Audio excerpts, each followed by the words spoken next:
اس وقت ماہر قانون حافظ احسان صاحب نے جوائن کیا ہے۔ حافظ احسان صاحب کہیے گا، یہ ریلیف بانی پی ٹی آئی اور شاہ محمود قریشی کو ملا، یہ بتائیے کہ ایف آئی اے پروسیکیوشن کو کیا پرسیو کرنا چاہیے کیس کو آگے، کیونکہ جس طریقے سے یہ ہائی کورٹ میں چلا ہے، بنیادی ڈاکیومنٹ سائفر ہی نہیں پیش کیا گیا۔ ماہرین قانون ہمارے ساتھ ہیں، وہ یہ کہہ رہے تھے کہ یہ تو بڑے کمزور طریقے سے انہوں نے پلیٹ کیا کیس۔ بسم اللہ الرحمن الرحیم، آپ کا بہت شکریہ کہ آپ نے موقع دیا۔ سب سے پہلے تو یہ ہے کہ آج جو اسلام آباد ہائی کورٹ نے ایک فیصلہ کیا ہے، جس ڈویژن بینچ کی سربراہی جو تھی وہ چیف جسٹس صاحب کر رہے تھے،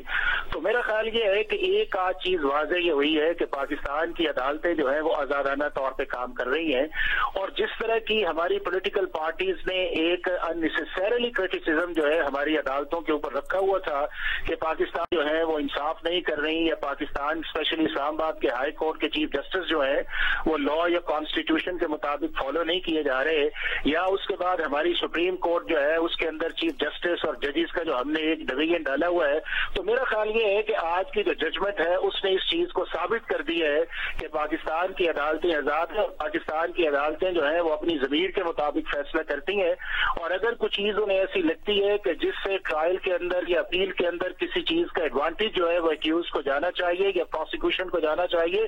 وہ اس چیز کا برملا جو ہے وہ اپنی ججمنٹس کے ذریعے اظہار کرتی ہیں۔ تو ایک تو یہ ہے کہ آئندہ سے ہماری پولیٹیکل پارٹیز اور اسپیشلی پی ٹی آئی جو ہے اس کو یہ غور کرنا چاہیے کہ پاکستان کا جو جوڈیشل سسٹم ہے جس کے اوپر انہوں نے ایک کوسچن مارک کے طور پہ کام کرتی ہیں کہ پاکستان کے اندر انصاف، آئین یا پاکستان کی عدالتیں جو ہیں وہ رول آف لا کے مطابق نہیں ہے، تو یہ آج کی ججمنٹ جو ہے اتنے امپورٹنٹ کیس کے اندر جو آج آئی ہے، میرا خیال ہے کہ وہ ساری چیزیں جو ہیں انہیں رد کرتی ہے، اور پاکستان کی جوڈیشری نے ایک دفعہ پھر ثابت کیا ہے کہ ہم انصاف اور قانون کے مطابق فیصلہ کرتے ہیں۔ ہاں، اگر کسی کو فیصلہ پسند نہیں ہے تو وہ ایپلیٹ فورم کے اندر جا کے چیلنج کرتے، اور میرا خیال ہے کہ فیڈرل گورنمنٹ جو ہے اس سائفر کیس کو بھی سپریم کورٹ کے اندر جا کے چیلنج کرے گی۔ اب آ جاتے ہیں اس کیس کے میرٹس کے اوپر۔ اب یہ ایک ایسا کیس تھا کہ جس کے اندر پاکستان کے ایک ایمبیسڈر نے ایک ڈپلومیٹک سیکرٹ کے پاکستان بھجوائی۔ جب وہ پاکستان کے اندر آئی تو اس کے بعد یہ ہے کہ جو ایک اس کا ایس او پی ہے اس کے مطابق وہ پرائم منسٹر آف پاکستان کو پریزنٹ کی گئی، اور پرائم منسٹر آف پاکستان نے اس پریزنٹیشن کے بعد جو تھا ایک ہاؤس کی میٹنگ کی، اور اس کے اندر ان کے پرنسپل سیکرٹری اور وہ سارا ایک پروسیس جو تھا وہ میڈیا پہ بھی آیا کہ یہ جو ایک ڈپلومیٹک کیبل ہے جو کلاسیفائڈ ہے، اس کو ہم اپنے پولیٹیکل آبجیکٹیوز کے لیے استعمال کرتے ہیں، اور اس کا آپ نے دیکھا کہ 27 مارچ کو ایک میٹنگ آئی اور پرائم منسٹر نے اس کو اپنی پاکٹ سے لہرایا۔ اب چیز یہ تھی کہ جو امپورٹنٹ یہ تھا کہ جب اس کی انویسٹیگیشن یا انکوائری سٹیج آئی تو جو ایویڈنس اس کے اندر آئی وہ بھی بڑی امپورٹنٹ تھی، اور سارے پروسیکیوشن کے جو کیس ہے اس کو اس نے سپورٹ کیا۔ اس کے اندر چاہے اسد مجید کی سٹیٹمنٹ تھی، چاہے اس کے اندر فارن سیکرٹری کی سٹیٹمنٹ تھی، چاہے پرنسپل سیکرٹری اعظم خان کی سٹیٹمنٹ تھی، سب نے اس چیز کو سپورٹ کیا کہ یہ ایک ایسا کلاسیفائڈ ڈاکومنٹ تھا جو ان سارے رولز کو بائی پاس کیا گیا، اور نہ ہی انہیں واپس کیا گیا، اور نہ ہی یہ ہے کہ اس کے متعلق جو تھا جو ایک سینسٹی اکارڈنگ ٹو دی اوتھ ہوتی ہے وہ لی گئی۔ اب جب یہ معاملہ ایویڈنس کے اوپر آیا، اس اسٹیج کے اندر آیا، تو میں یہ سمجھتا ہوں وہاں کے اوپر 2-3 چیزیں بڑی امپورٹنٹ تھیں جو پروسیکیوشن نہیں کر سکی۔ ایک اس کے اندر یہ ہے کہ وہ سائفر والا ڈاکومنٹ جو تھا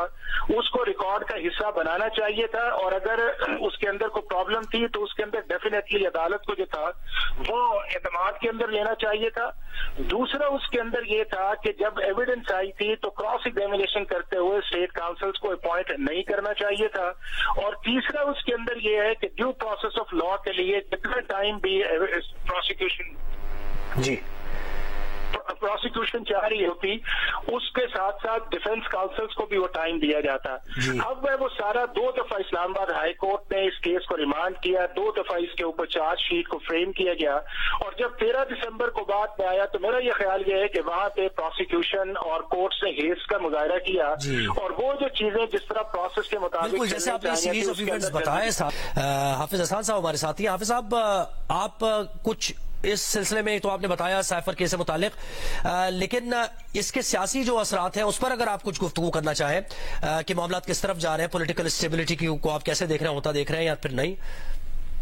ایک تو اس کے میرٹس کے اوپر آ کے پھر میں اس پہ ضرور آتا ہوں کہ فارمر پرائم منسٹر کی جو 342 کی اسٹیٹمنٹ تھی وہ بنیادی طور پہ ایک ایڈمیشن تھا جس کو اسپیشل جج نے بھی اپنی اس ججمنٹ کے اندر ذکر کیا. اب کس طرح اس کو ایڈریس کیا جاتا ہے اسلام آباد ہائی کورٹ کے ڈویژن بینچ کے اندر.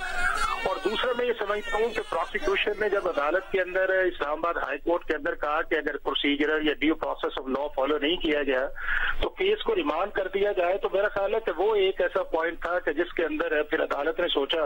کہ چونکہ کرمنل میٹرز کے اندر جنرلی جو ہے آپ کیسز کو ریمانڈ نہیں کرتے بلکہ آپ کیسز کے فیصلے کرتے ہیں, تو اس حد تک جو ہے وہ ڈیفینس نے اس کو ایڈوانٹیج لیا. حالانکہ ڈیفینس بنیادی طور پر اسلام آباد ہائی کورٹ کے اندر ڈیو پروسیس لا کے لیے آیا تھا کہ اسپیشل کورٹ نے اس کو فالو نہیں کیا اور ہمیں جو اپرچونٹی لا کے مطابق ملنی چاہیے تھی وہ ملی نہیں ہے. لیکن جب عدالت کی آبزرویشنز آئیں تو پھر انہوں نے ڈیفینس کاؤنسلز کی کراس ایگزامینیشن کو جو بھی ہے ان کو بھی انہوں نے اوون کیا اور پھر میرٹس کے اوپر چلے گئے. اور جو لیگل پروسیس کے اندر لیپسز ہے یا پروسیکیوشن نے جن چیزوں کو اپنی انویسٹیگیشن کے اندر یا کراس ایگزامینیشن کے اندر یا ایویڈنس کے اندر جس طرح پریزنٹ کرنا چاہیے تھا اپیل سٹیج کے اوپر اسلام آباد ہائی کورٹ کے اندر, جب وہ نہیں کر سکی تو اس کا ڈیفینس. اچھا آپ اس میں کیا سمجھتے ہیں, یعنی جو انیشلی جو کیس رجسٹر کیا ایف آئی اے نے, آپ کیا سمجھتے ہیں کہ وہ ایک انتہائی نوعیت کا کیس رجسٹر کیا, یعنی جو چارجز لگائے گئے وہ انتہائی نوعیت کے تھے لیکن سائفر جو تھا اس میں وہ بات نہیں تھی جس کو ایویڈنس کے ذریعے پیش کیا جائے, ایسا ہی ہے؟ چیز یہ ہے کہ پاکستان کے اندر یہ انپریسیڈنٹڈ ایک تھا کہ ایک ڈپلومیٹک کلاسیفائڈ انفارمیشن پاکستان کے اندر آئی اور اس کو اس طرح پبلکلی پبلک میٹنگز کے اندر ایکسپریس کیا گیا. اور اس سے پہلے ایک جو آڈیو لیک تھی پرنسپل سیکرٹری کی, اس کے ساتھ اس کے اندر کہا گیا کہ اس کو پلے اپ کرتے ہیں. اگر اب اس کانٹیکسٹ کے اندر دیکھا جائے تو پھر اگلی جو چیز امپورٹنٹ ہے تو پھر وہ سائفر جو تھا اس کو کسی نہ کسی طریقے سے جو ہے وہ عدالت کے اندر یا انویسٹیگیشن کے طور کے اوپر ایویڈنس لے کے آنا چاہیے تھا کہ یہ ہے وہ ڈاکومنٹس. اور پھر اس کے بعد جو پرائم منسٹر فارمر تھے جو ان کی اسٹیٹمنٹ تھی ان کو ان کے ساتھ ٹیلی کر لیتے. اب دوسرا یہ ہے کہ جب آپ کے پاس ایویڈنس تو آ گئی تھی ساری چیزوں کے اندر, تو جس چیز کے اوپر سوال کیا گیا کہ وہ سائفر کدھر ہے, میرا خیال یہ ہے کہ وہی ایک بڑا لیگل فلا تھا انویسٹیگیشن کے اندر اور پروسیکیوشن کے اندر کہ جس ڈاکومنٹ کے اوپر آپ ریلائی کر رہے ہیں اس ڈاکومنٹ کو آپ نے پریزنٹ نہیں کیا. حکومت تو آل آؤٹ جاری ہے اور ابھی کوئی ایسے رابطے بھی نہیں ہو رہے جس میں ذرا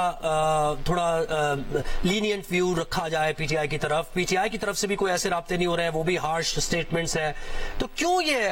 نہیں پیش کیا گیا سائفر, کیوں پوری طاقت سے نہیں اس کو پروسیکیوشن نے اپنا کیس پلیٹ کیا؟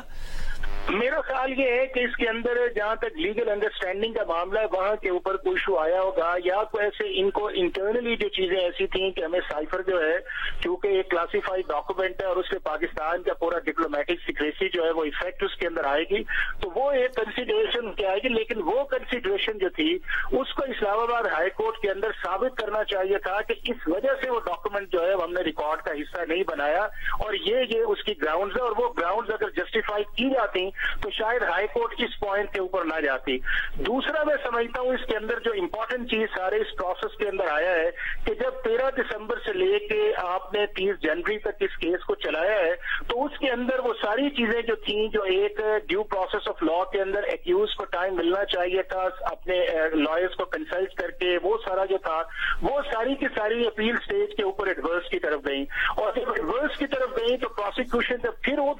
ججمنٹ سے پیچھے ہٹی تو پھر یہ ہے کہ ڈیفینس نے اس کا ایڈوانٹیج لیا. لیکن دوسرا اس کے ساتھ میں سمجھتا یہ ہوں کہ ہمارا جو پروسیکیوشن کا سسٹم ہے وہ بھی ایک ایسا سسٹم ہے اگر دنیا بھر کے اندر ہمیں اپنے آپ کو کمپیریزن کیا جائے تو تقریباً 8% کے قریب ہماری کنوکشن لیول ہے جو نیچے سے آتی ہے اور اس میں سے بھی 95% جب ہائی کورٹ کی اسٹیج پہ آتا ہے تو ایکوٹ کر دیا جاتا ہے. تو ڈیفینیٹلی ہماری پروسیکیوشن کے اندر یا ہماری جو آپ کی انویسٹیگیشن ہے اس کے اندر لیگل فلاز ہیں جس کا نہ صرف اس کیس کے اندر فائدہ اٹھایا گیا ہے بلکہ اس کا فائدہ جو ہے وہ دوسرے کیسز کے اندر پاکستان کے اندر ایک ریگولر اس چیز کا فینومینا بنا ہوا ہے کہ آپ نے دیکھا ہوگا کہ بہت کم لوگ ایسے ہیں کہ جن کی سزائیں جو ہیں وہ سپریم کورٹ تک چلتی ہیں, نہیں تو کسی نہ کسی اسٹیج کے اوپر جو ہے اسے کنورٹ کر دیا جاتا ہے یا وہ سزائیں جو ہیں بیکاز آف پور ایویڈنس یا پور پروسیکیوشن کی وجہ سے وہ سزائیں جو ہیں وہ سسپینڈنگ یا سیٹ اسائڈ کر دی جاتی ہیں. تو میرا یہ خیال یہ ہے کہ ساری چیزیں جو ہے فیڈرل گورنمنٹ کو اگر اس کیس کو آگے لے کے جانا ہے تو ان ساری چیزوں کو ریکنسیڈر کرنا پڑے گا, اور جو چیزیں ہائی کورٹ اسلام آباد اپنی آبزرویشنز کے اندر آئے گا اس کو ڈیفینیٹلی کنسیڈر کرنا چاہیے. لیکن دوسرا اس کا ایک پولیٹیکل ایسپیکٹ بھی ہے, اور وہ پولیٹیکل ایسپیکٹ یہ ہے کہ پاکستان کے اندر ہم نے جو پچھلے 2 سال سے اپروچ سے ہم دیکھ رہے ہیں وہ کسی طرح بھی پاکستان کے مفاد کے اندر یہ پولیٹیکل کنفرنٹیشن نہیں ہے کہ ہم ہر معاملہ جو ہے وہ پاکستان کی کورٹس کے اندر لے کے جاتے ہیں جو پولیٹیکل کوشچن ہے, اور پھر ہم کورٹس کو جو ہے وہ ملائن بھی کرتے ہیں. جی یہ تو بالکل اوور ویئرز آپ یہ بات نقطہ اٹھا رہے ہیں. بہت شکریہ حافظ احسان صاحب, آپ نے ہمیں وقت دیا اور اس کے قانونی پہلوؤں سے متعلق بہت سی باتیں اجاگر بھی کی.